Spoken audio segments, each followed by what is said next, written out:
Servus, grüß euch und haberdere, liebe Freunde und Freundinnen der gepflegten musikalischen Volldrückunterhaltung. Euer Hot Rocking TV-Team hat die Stiefel geschnürt und ist im Namen des heiligen Thrash Metal hinausgezogen in die Welt nach Essen. Jawohl, Thrash Metal City Essen. Was wir da machen und was hier abgeht, das seht ihr gleich. Kommen wir mal mit.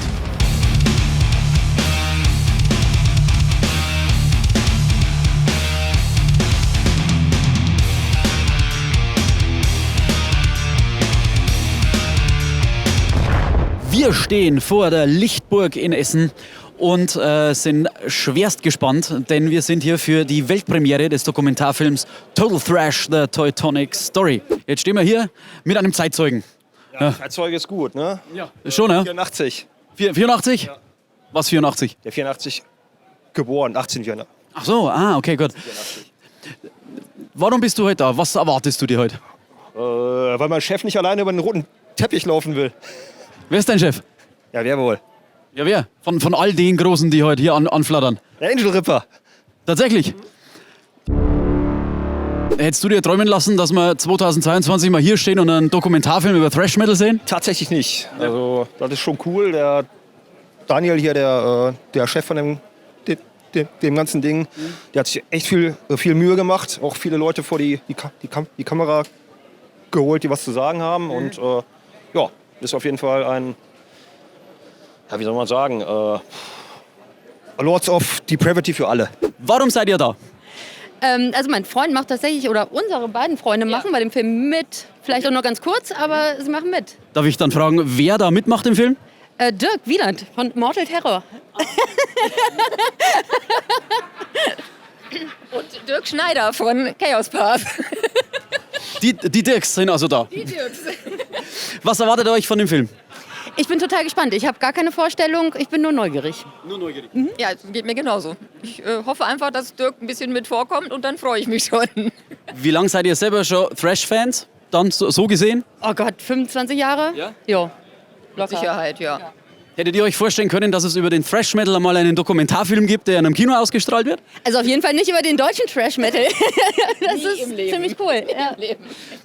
Was denkt ihr, wird sich jetzt verändern, nachdem der Thrash salonfähig geworden ist? Also auf jeden Fall bringt es große Aufmerksamkeit und das ist cool. Es sind total viele coole Leute hier und das freut mich. Habt ihr schon Ausschnitte gesehen vom Film oder irgendwas? Noch gar nichts? Also ihr seid selber schwer gespannt? Ja. Ja, sehr geil. Okay. Oh ja, und dann heute dann danach Aftershow-Party oder was, wenn ihr mit VIPs da seid? Ja. Ja.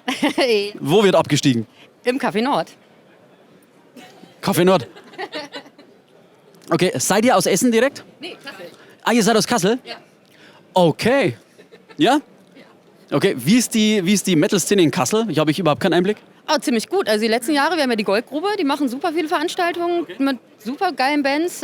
Das hat sich sehr entwickelt in den letzten Jahren. Also echt mehr geworden. Ja. Das ist... Na, sieh an. Und was sind eure Lieblingsbands, außer natürlich jetzt aus offensichtlichen Gründen? Also wenn wir heute sind, mag ich Creator sehr. Ja. Entschuldigung. Alles gut. Und du? Auch Creator, ich habe auch ein Tattoo von Ventor gemacht. Also sonst auch Slayer und wie sie alle denn so heißen. Ja, voll geil. Ich bedanke mich sehr bei euch. Vielen Dank für die Zeit. Und jetzt dann gleich ganz viel Spaß beim Film, ne? Ja, danke. Also, dass mir sowas passieren wird, das habe ich davor schon gewusst. Der Herr, den wir gerade vor der Kamera gehabt haben, ist der Herr Jörg Segatz, der zweite Gitarrist von Sodom. Und wie gesagt, ich habe mir schon sehr gedacht, dass mir so etwas passieren wird, dass ich irgendjemandem das Mikro vors Gesicht halte und ihn nicht erkenne, wer es ist. Also, wem es auch so geht wie mir, der darf jetzt gerne mitleiden. Wir stehen direkt vor dem roten Teppich und sind jetzt sehr gespannt, wenn die deutsche Thrash-Metal-Szene, die Promis der deutschen Thrash-Metal-Szene hier gleich einfliegen. Das ist übrigens mein erster roter Teppich. Mein erster Thrash-Metal-roter Teppich auch.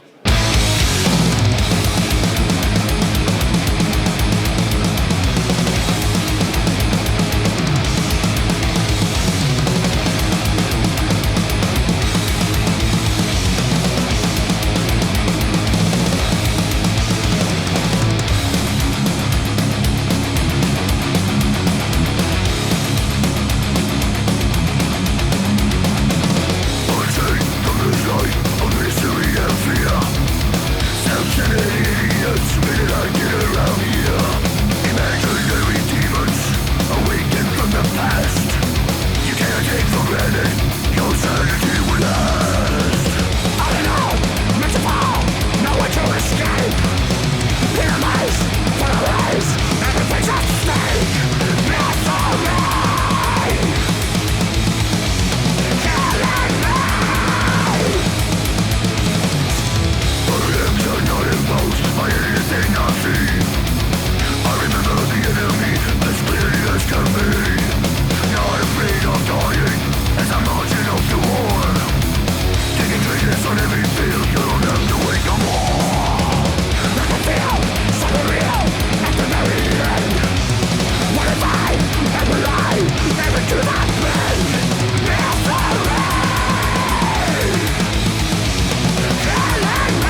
Wir haben den Tom Engelripper von Sodom. Danke, dass du Zeit nimmst, Tom.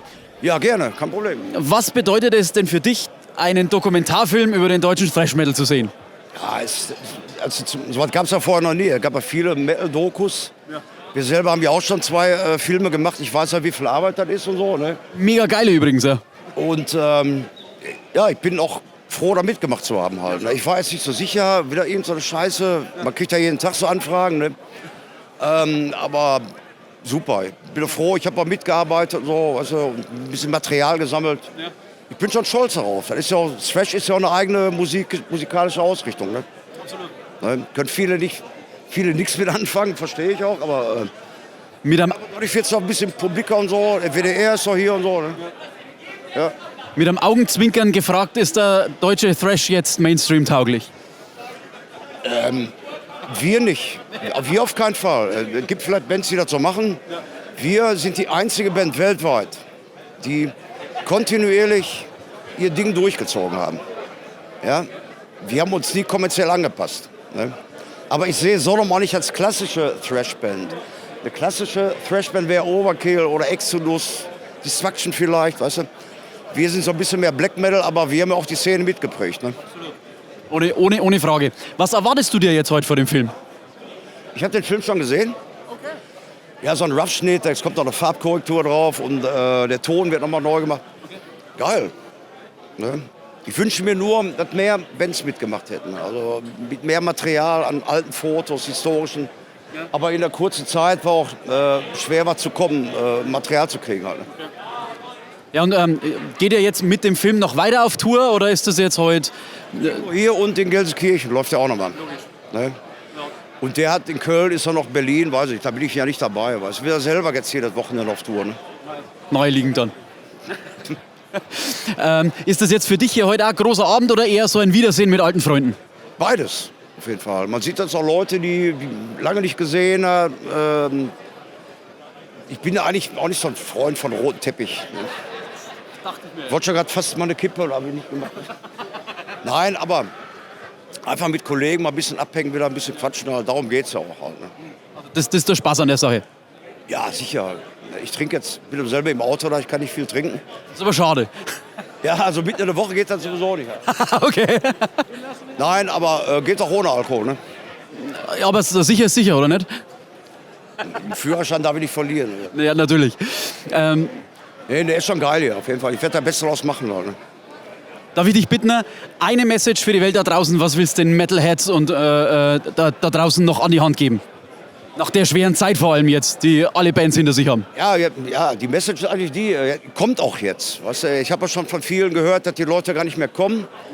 Viele Festivals oder Konzerte schon wieder abgesagt, weil zu wenig Vorverkauf war.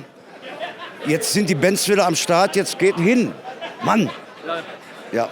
Und support your local underground, Freunde. Ihr wisst ganz genau. Danke für 40 Jahre Unterstützung. Uns gibt es ja 40 Jahre. Fetten Respekt. Unglaublich, ne? Ja. Aber kommt zu den Konzerten jetzt ruhig, ne?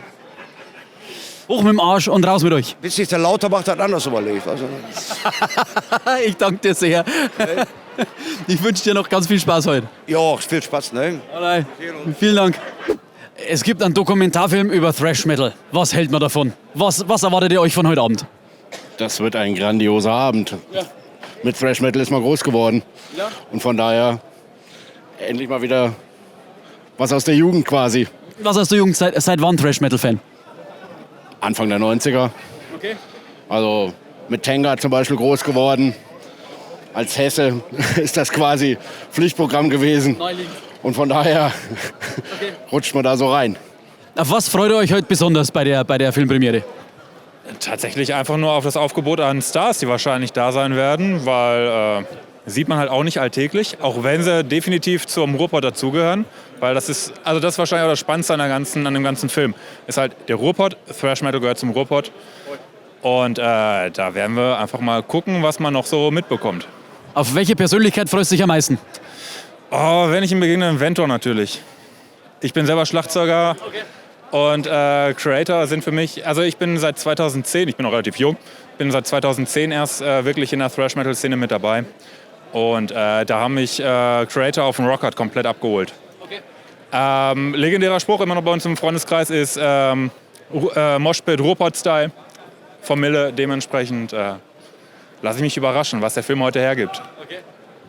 Von dir irgendwelche Erwartungen? Auf wen freust du dich besonders? Boah, Erwartungen nicht unbedingt. Ich würde mich freuen, wenn ich halt ein paar Größen sehe, die man so kennt, Mille oder sowas. Ne? Und, nee, aber was ich geil finde, ist, dass halt Thrash Metal schon hier aus dem Umkreis kommt, aus dem Pott. Und auch aber schon, ich glaube, bevor wir das aktiv so mitgekriegt haben in den 80ern, ne? Also wir zumindest sind einiges jünger, ne? Und ob man dann sowas wiedererkennt. Und halt, wie alles so entstanden ist, so, ne, da mega Bock drauf. So, und weil man schon irgendwie Teil der Szene ist. Ne? Man hat viele Bands schon live gesehen und so, ne, und identifiziert sich auch damit und alles. Ne? Und ja, ich habe da einfach mega Bock drauf. Weil du sagst, man identifiziert sich damit. Was macht für euch denn den Thrash Metal per se aus? Dadurch, dass er halt relativ viel mit dem Punkrock zu tun hat, tatsächlich, glaube ich, ist es eigentlich mehr zum größten Teil das kleine Rebellentum halt. So, sich halt einfach gegen das komplette System auflehnen. Das ist jetzt ein bisschen übertrieben dargestellt. Aber halt, man hat keinen Bock halt auf diese ganzen Klischees, man hat keinen Bock auf, ich meine, Thrash Metal ist halt auch in den Texten zum größten Teil sehr, sehr gesellschaftskritisch. Und klar, darauf hat man alles keinen Bock. Man will eigentlich einfach nur in Ruhe sein Bier trinken können. Und das ist ja speziell eigentlich auch bei vielen der Altessener und der alten Ruhrpott-Thrash-Metal-Szene ist das ja eigentlich auch so der Urinstinkt. Die haben sich nicht getroffen, um Musik zu machen. Die haben sich hauptsächlich getroffen, um Bier zu trinken, Spaß zu haben und einfach mal so das Leben, was halt früher einfach so ein bisschen scheiße lief, halt einfach mal zu vergessen. Und genau das spiegeln die halt auch in der Musik wieder. Und ich glaube, das kommt auch speziell heutzutage eigentlich noch ziemlich gut durch. Weil man halt sich einfach denkt, okay, gut, wir haben hier in Deutschland vielleicht ein gutes Leben, aber was insgesamt auf der Welt los ist, ist halt einfach scheiße. Absolut richtig, und gerade die Texte sind es, die mich da abgeholt haben zum Beispiel. Aber weil wir gerade beim Feeling auch waren, jetzt haben wir einen Dokumentarfilm über Thrash Metal. Wird Thrash Metal jetzt Mainstream? Ich bezweifle es. Es wird immer seinen Rang haben, ne, in der Szene auf alle Fälle, aber es wird nie Mainstream. Also vielleicht mal ein Ausreißer nach oben, aber nein. Ja, das, was er sagt. So, ne? Also gibt ein paar Ausreißer, ne? Ein paar, die haben es geschafft. So. Und, aber ansonsten, ob die jetzt hier aus Deutschland kommen oder aus Amerika, Testament oder sowas, ne? Die haben eine gewisse Größe, aber die sind immer noch mega in der Szene und sowas. Ne? Und ja, und ich sag mal, wir sind auch Musiker und wir leben das auch so, Metal-Dasein so ein bisschen. Und wir haben da mega Bock drauf, halt so das zu leben. Ne? Mit Konventionen zu brechen, so ein bisschen und ja, halt so nicht, halt so eine Gesellschaftskritik so ein bisschen zu haben und sowas. Ja, genau. Auf was freut ihr euch besonders? Reactor Blast. Bier. Sehr gut. Ja, recht hat er. Ich hab schon ein paar weg und das war die richtige Entscheidung. Das ist immer die richtige Entscheidung. Und ihr? Ja, Bier natürlich, ne? Ja, Klein Leon und Klein Aaron natürlich. Ah, okay. Erklär mir das. Ja, Reactor Blast halt. Vor 2 Jahren zumindest. Okay. Was erwartet ihr euch heute von dem Film? Ich meine, Thrash Metal ist jetzt ja nichts, wo man sagt, ja klar, Mann, das läuft bestimmt morgen im ARD. Was genau wird jetzt passieren? Was kommt auf uns zu? Also ich sag auf jeden Fall Informationen, die du auch als jemand, der, sag ich mal, sich viel mit der Materie oder was beschäftigt hat, auch noch nicht wusstest. Halt, sag ich mal, die Insider-Information. Auch wenn du jetzt, sag ich mal, die Leute kennst aus der Szene, auch von früher aus der Szene. So, weil ich meine, ich sag mal so, ich kenne auch ein paar Leute, auch familiär, ne, so aus alten Essen oder so, die kennen halt die Szene, sind alle Kumpels oder was von meinem Onkel. Deswegen kenne ich die. Aber auch noch mal ein paar Sachen, die ich noch gar nicht wusste. So. Auch, sag ich mal, außerhalb vom Ruhrpott so Sachen. Da habe ich Bock drauf. Da hoffe ich, dass ich da noch mal was erfahren werde und wovon ich ausgehe, dass da auch noch ordentlich an Informationen kommen. Ja, auf jeden Fall. Ihr seid in der Thrash-Metal-Szene also groß geworden, habe ich das richtig verstanden? Jo. Lieblingsband? Sodom und Violent Force. Bei dir? Ja, ich meine... Sieht nach Sodom aus. Genau. Oder Vodos, wenn man den alten Gag aufgreift. Wird denn jetzt Thrash Metal dann gesellschaftsfähig, wenn man schon jetzt einen Dokumentarfilm im Kino hat? Also so Mainstream oder so? Hoffentlich nicht. Nee, hoffentlich nicht. Bestimmt nicht, würde ich sagen, oder? Nee, mehr geht eigentlich nicht als jetzt, ne? Ist so ein schönes Level eigentlich. Müssen auch nicht zu viele Leute machen, ne? Ich hoffe, ihr habt mega viel Spaß mit dem Film und freut euch jetzt auf Total Trash, The Teutonic Story.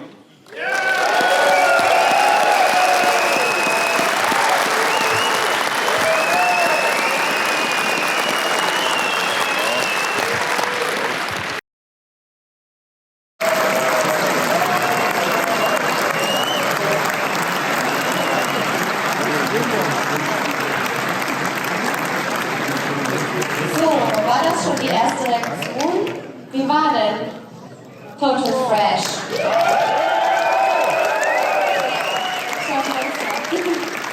Geiles Teil geworden. Ich freue mich total, dass so viele bekannte Bands drin sind, die wir auch persönlich kennen. Dass der Bauke drin ist, Rest in Peace Bauke erstmal.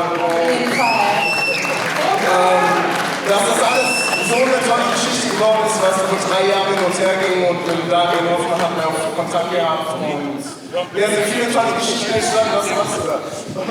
Ja, ich freue mich auch wahnsinnig, dass so viele Leute heute in die Lichtburg Essen gekommen sind, um Daniels Film zu feiern und dass wir da ein paar dabei sein durften. Und ja, wir sehen uns nach dem Café Nord, wir trinken vermutlich zu viel Bier, aber wir sehen uns dort und ich freue mich auf euch alle. Wie war es für dich? Weltklasse-Film. Ja, muss ich nicht sagen. Okay, perfekt. Ja gut, ich hoffe, es haben sich jetzt alle gesammelt. Ich stelle mich jetzt irgendwo einfach dazwischen. Ja, ich auch. Und ja, los geht's, würde ich sagen. 3, 2, 1. Ja, 3, 2, 1, los. Pommesgabel! Oh yeah!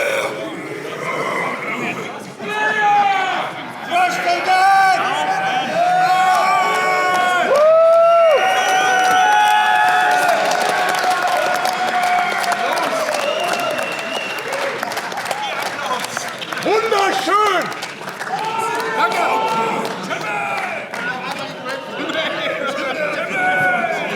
Ja. Einmal nochmal posen, bitte irgendwie. Mach mal was Verrücktes. Böse. Alle böse. Muskeln! Welche Kappe war denn? Ich habe gehört, da hinten.